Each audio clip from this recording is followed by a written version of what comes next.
Someone in my comment asked a very important question. The person said, if the Zionist leaders, the early Zionist leaders, were not religious, why did they choose Palestine as the national homeland for the Jews? And that's a very good question.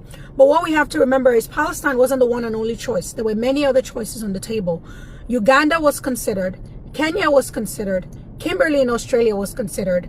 Argentina, I believe, was considered. At a point, even New York was considered. However, one of the reasons that they ultimately settled with Palestine is because despite the fact that they're not religious, they knew that religion would play a very significant role when it came to convincing millions of Jews from around the world to come settle in this new Jewish homeland. Because we have to remember, the goal of Zionism was to make sure that the Jews outnumbered whoever the local population was. Like, this is straight out of colonialism playbook. We've seen it in many other parts of the world where religion is used as a tool to convince people to believe in the colonialist project.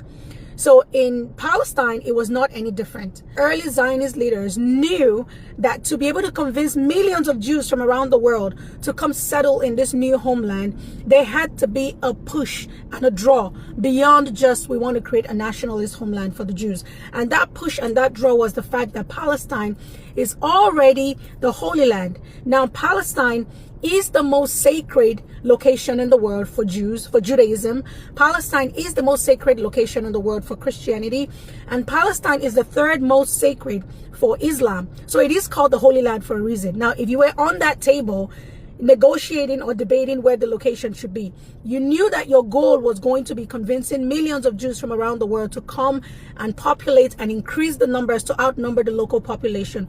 Would you rather mention a location that is already religiously and culturally significant to Judaism, or would you pick Australia or Uganda, for example, where Judaism does not have any religious or cultural ties?